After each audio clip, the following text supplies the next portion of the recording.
Jean-Marc Morandini, c'est à vous. Ah, c'est à moi. Eh bien, je vais vous parler de ce qu'il s'est passé à Avignon parce que c'est assez surréaliste. À Avignon, un dealer marocain a été arrêté, il a comparu devant le tribunal il y a quelques heures et le magistrat lui demande ce qu'il fait en France parce qu'il est sous OQTF.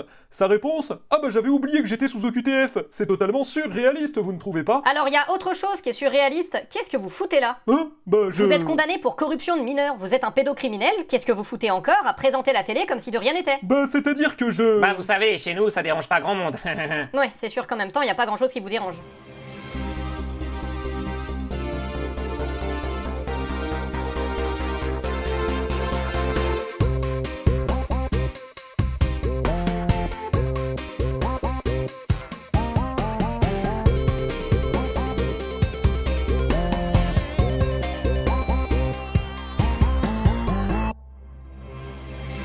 Bonjour et bienvenue dans votre journal. À la une aujourd'hui, il y a bien sûr le retour du 49.3 qui a été confirmé lundi dans la soirée par le Premier ministre Sébastien Lecornu.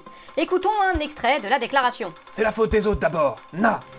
Pour les socialistes, l'abandon d'une de leurs revendications majeures aurait pu sonner comme un coup de couteau dans le dos. Olivier Faure, bonjour, vous avez bien entendu la déclaration du Premier ministre? Oui. D'accord, dans la mesure où c'était l'une de vos principales raisons de ne pas censurer Sébastien Lecornu en fin d'année dernière. J'imagine que là, vous allez voter la motion de censure.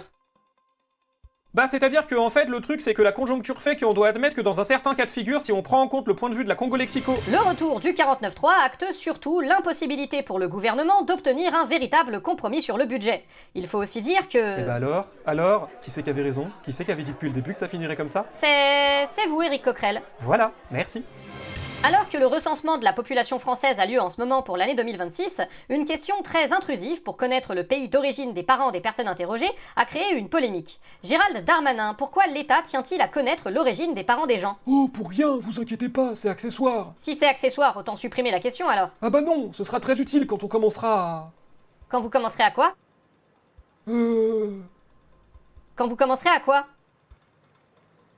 Quand on commencera. Venezuela, la chef de file de l'opposition Maria Corina Machado a remis la médaille de son prix Nobel à Donald Trump pour le remercier d'avoir enlevé le dirigeant Nicolás Maduro, espérant par là même qu'il la mettra à la tête du pays. Et voilà, c'est bien accroché. Ouais, j'ai un prix Nobel. Oui, bravo monsieur le président. Je suis vraiment trop fort. Ah bah ça c'est sûr. Et vous savez que j'ai stoppé 8 guerres d'ailleurs? Oh, vraiment monsieur le président? Eh ouais, je suis trop fort moi. Incroyable. Alors du coup, pour le Venezuela, je pensais que... Oh, y a l'ayatollah Ramenei là-bas, je vais le taper. Mais non mais... au moins vous aurez essayé. Pour notre entretien du jour, nous nous retrouvons avec le président des États-Unis, Donald Trump. Donald Trump, bonjour. Bonjour. Donald Trump, dans le cadre de la reconstruction de Gaza, vous avez annoncé la création d'un Conseil pour la paix.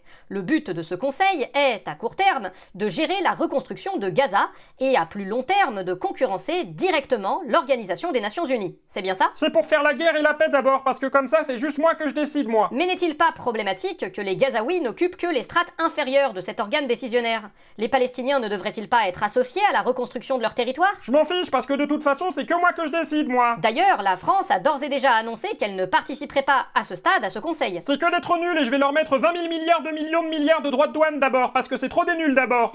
Et à plus long terme, quelles sont les décisions que ce Conseil pour la paix serait amené à prendre? Bah c'est moi que je vais tout décider d'abord moi. Et puis c'est tout en fait parce que je suis trop fort en fait moi. Nous plaignons pas, au moins on sait qu'il est parfaitement honnête. Nous vous souhaitons une soirée. À bientôt.